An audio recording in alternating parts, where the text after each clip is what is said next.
प्यारे दोस्तों नमस्कार, स्वागत है आप सभी का हमारे YouTube चैनल में। तो आज के इस वीडियो में हम लोग देखने वाले हैं इंग्लिश ग्रामर का कौन सा टॉपिक, तो सब्जेक्ट एंड प्रेडिकेट ये वाला टॉपिक। ठीक है, तो चलो फिर हम स्टार्ट करते हैं इसको समझना।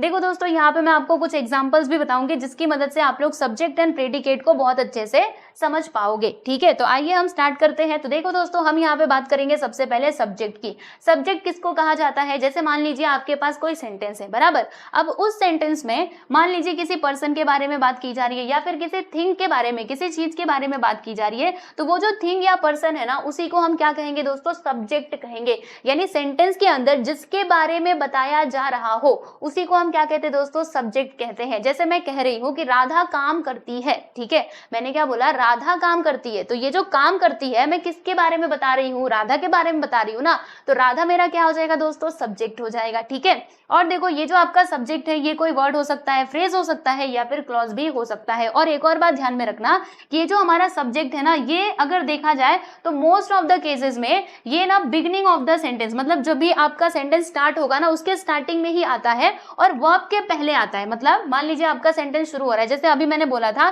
कि राधा काम करती है, तो देखो ये सबसे पहले आ गया। ठीक है, और काम के पहले आया था, मतलब वर्ब के पहले आया था ना। तो वही बात इसमें बोला गया है कि आप हमेशा देखेंगे, मतलब बहुत ही ऐसे रेयरली केसेस होंगे जिसमें हमारा सब्जेक्ट सेंटेंस के बाद में आता हो, मतलब लास्ट में आता हो। हमेशा क्या आएगा? वो आगे ही आएगा। ठीक है, जब भी हमारा सेंटेंस स्टार्ट होगा उसके स्टार्टिंग में जो होगा वही हमारा मेनली क्या होता है? सब्जेक्ट होता है। और याद रखना वो वर्ब के ना पहले आता है। जैसे आपको एग्जाम्पल दे करके समझाती हूँ।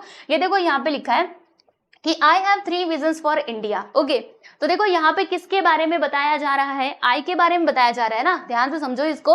I have 3 visions for India. Okay, तो यहाँ पर किसके बारे में ये बात बताई जा रही है? हैव 3 विजन्स फॉर इंडिया किसके बारे में है? आई के बारे में है। यानी आई मेरा क्या हो जाएगा बच्चे? सब्जेक्ट हो जाएगा। तो देखो ये सब्जेक्ट कहाँ पर है? हमारे सेंटेंस के स्टार्टिंग में है ना। और ये देखो वर्ब के पहले है, इसमें वर्ब क्या हो जाएगा? तो ये जो आपको हैव दिखाई दे रहा है दोस्तों, ये हमारा वर्ब होगा। और देखो सब्जेक्ट कहाँ पर है? वर्ब के पहले है। वही बात तो इसमें कही जा रही थी कि सब्जेक्ट क्या होता है? बिगनिंग ऑफ द सेंटेंस, मतलब सेंटेंस के स्टार्टिंग में होता है and before the verb, verb के वो पहले होता है। ठीक है, सब्जेक्ट समझ में आ गया। आ जाओ अब हम प्रेडिकेट की बात करते हैं। तो दोस्तों प्रेडिकेट किसको कहा जाता है? तो देखो सब्जेक्ट के बारे में जो बात बताई जा रही हो उसी को हम क्या कहते हैं? प्रेडिकेट कहते हैं। Very simple. तो देखो what is said about the subject, subject के बारे में आप क्या कह रहे हो उसी को हम क्या कहते हैं दोस्तों? प्रेडिकेट कहते हैं। जी हाँ, बिल्कुल आपने सही सुना। और हमेशा ध्यान रखना, एक और प्रेडिकेट की पहचान आप याद रखिएगा कि ये जो प्रेडिकेट है ना, always contains the verb of the sentence. यानी जो प्रेडिकेट है वो क्या कंटेन करता है? तो सेंटेंस का जो वर्ब होता है ना, उसको वो कंटेन करता है। जैसे आपको दिखाती हूँ, रुको।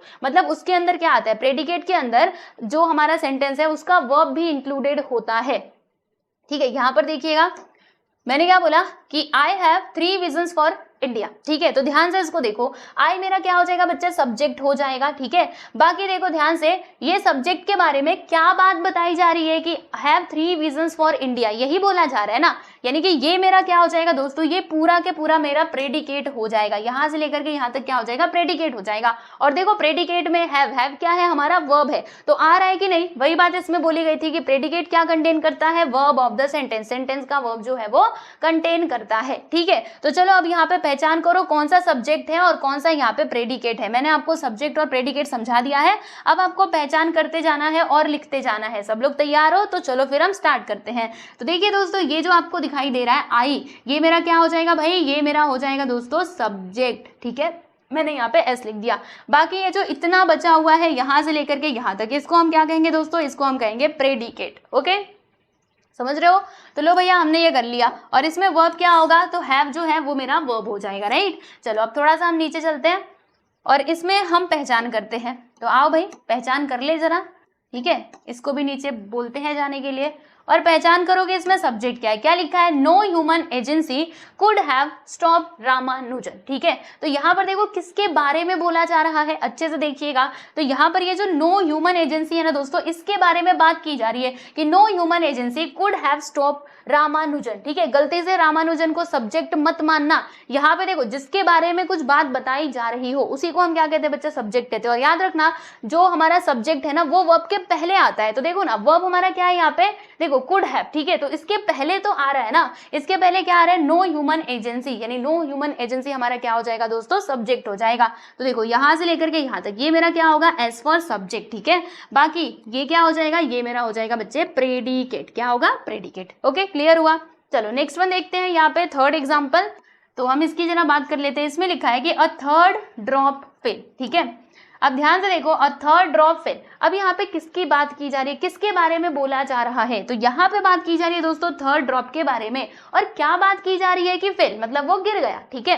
तो ये थर्ड ड्रॉप मेरा क्या हो जाएगा, सब्जेक्ट होगा, क्योंकि इसके बारे में बोला जा रहा है। देखो वो पर्सन भी हो सकता है, कोई चीज भी हो सकता है, ठीक है।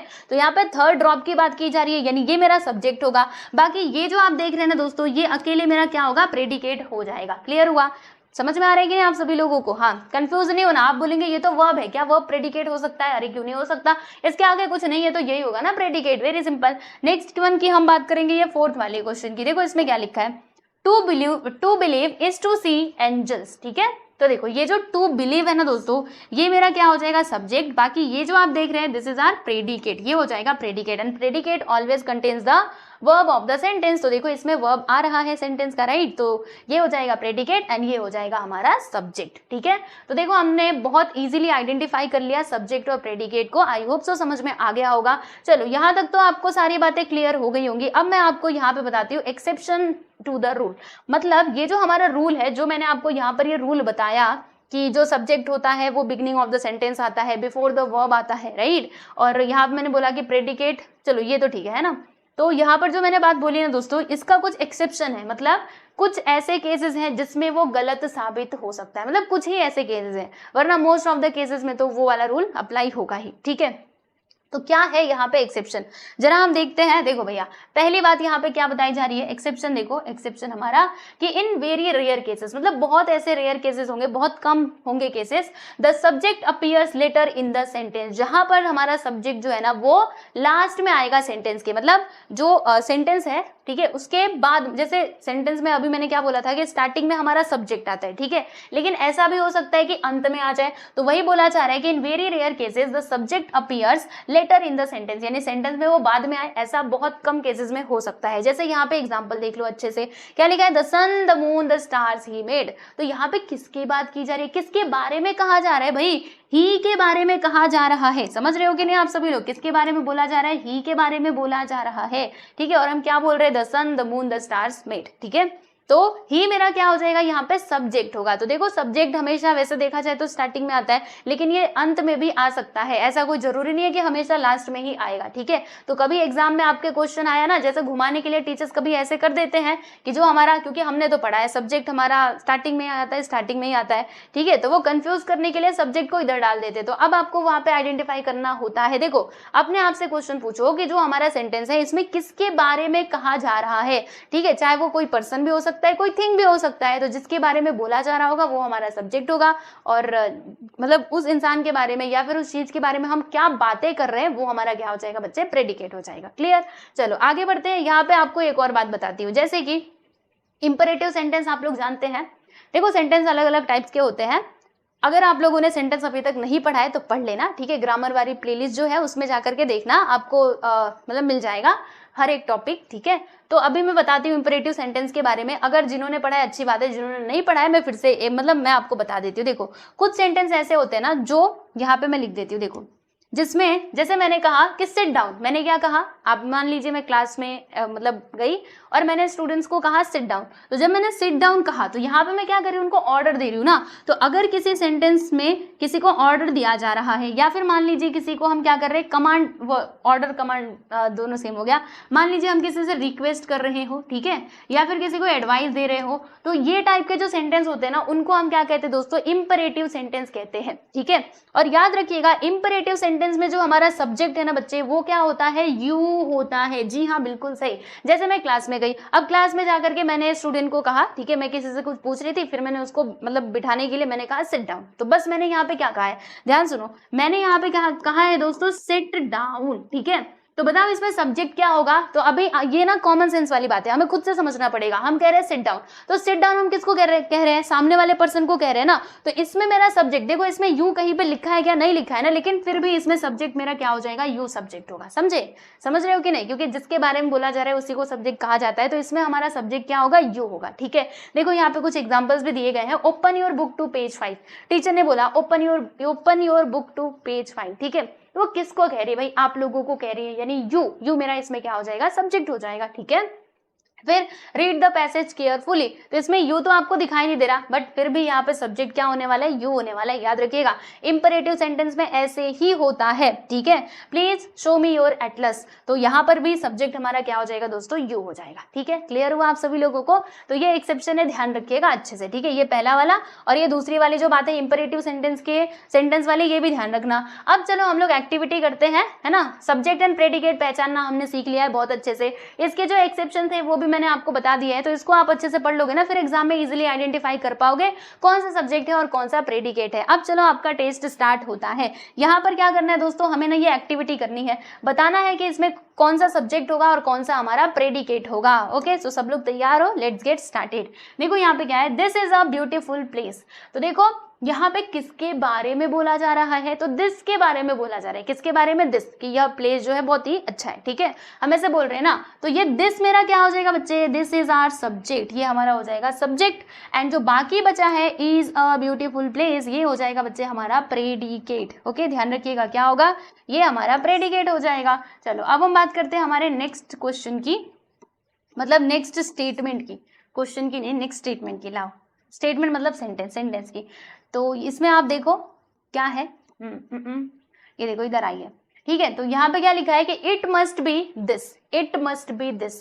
तो यहाँ पे किसके बारे में बोला जा रहा है भाई, इट के बारे में बोला जा रहा है, यानी ये मेरा क्या कहलाएगा दोस्तों, सब्जेक्ट कहलाएगा। बाकी ये जो आपको दिखाई दे रहा है, दिस इज आवर प्रेडिकेट, ये हमारा प्रेडिकेट कहलाएगा, क्योंकि ये वर्ब को भी कंटेन कर रहा है और ये सब्जेक्ट के बारे में ही तो बता रहा है, राइट। नेक्स्ट वन की हम बात करेंगे। चलो क्या है यहाँ पे कि कॉइन्स रेन फ्रीली। ठीक है, तो किसके बारे में कहा जा रहा है, रेन फ्रीली, किसके बारे में हम बोल रहे हैं, कॉइन्स के बारे में बोल रहे हैं। तो ये मेरा क्या हो जाएगा दोस्तों, सब्जेक्ट हो जाएगा। बाकी ये जो रैन फ्रीली आप देख रहे हो ना, दिस इज आवर प्रेडिकेट, ये हो जाएगा दोस्तों हमारा प्रेडिकेट। ओके, चलो नेक्स्ट वन की बात कर लेते हैं, यानी कि फोर्थ वन की। एक मिनट, हाँ देखो यहाँ पर इसमें देखो क्या लिखा है कि you have brought the right things. तो हम किसके बारे में बात कर रहे हैं, यू के बारे में, यानी यू हमारा सब्जेक्ट हो जाएगा। बाकी यहाँ से लेकर के यहाँ तक जो भी आप देख रहे हैं, this is our predicate, P for predicate हो जाएगा ये हमारा। ओके, नेक्स्ट वन, ये देखो our property levels are falling. Okay, तो अब देखो इसमें सब्जेक्ट क्या होगा, कंफ्यूजन हो सकता है, आप कहेंगे आवर हो जाएगा, नहीं भाई नहीं, आवर नहीं होगा। देखो यहाँ पे क्या लिखा है, our poverty levels are falling. तो क्या गिर रहा है, क्या लगातार, मतलब क्या गिरते जा रहा है, तो हमारा पॉवर्टी लेवल। ठीक है, तो देखो ये जो आप देख रहे हैं ना दोस्तों, ये आवर पॉवर्टी लेवल, ये मेरा सब्जेक्ट होगा, क्योंकि ये जो आर फॉलिंग है ना, ये किसके बारे में, मतलब किसके बारे में एक्सप्लेन कर रहा है, तो पॉवर्टी लेवल के बारे में बता रहा है ना, यानी कि यहाँ से लेकर के यहाँ तक ये मेरा सब्जेक्ट हो जाएगा और ये हो जाएगा बच्चे हमारा प्रेडिकेट। ठीक है, ध्यान रखिएगा। ओके, तो इस प्रकार से क्या करना होता है, सब्जेक्ट और प्रेडिकेट की पहचान करनी होती है। ध्यान रखना, सब्जेक्ट ना वर्ब के पहले आता है और जो प्रेडिकेट है वो वर्ब को कंटेन करता है, इतनी बात ध्यान रखना, फिर आपको कोई भी डाउट नहीं आने वाला, राइट। यस, तो ये था दोस्तों इंग्लिश ग्रामर में हमारा टॉपिक। बाकी इसके पहले मैंने पार्ट्स ऑफ स्पीच भी आपको पढ़ा दिया है, तो अगर आप लोगों ने वीडियो नहीं देखे हैं, मतलब ग्रामर का और कोई टॉपिक चाहिए, तो आप क्या कर सकते हो, जो हमारा ग्रामर का प्लेलिस्ट बना हुआ है उसमें जाकर के देख सकते हो। ठीक है, और आपके जो भी आपके मतलब ग्रामर के टॉपिक्स हैं उनको कंप्लीट कर सकते हो। ठीक, चलिए तो आज के लिए इतना ही, मिलते हैं नेक्स्ट वीडियो में। Bye everyone.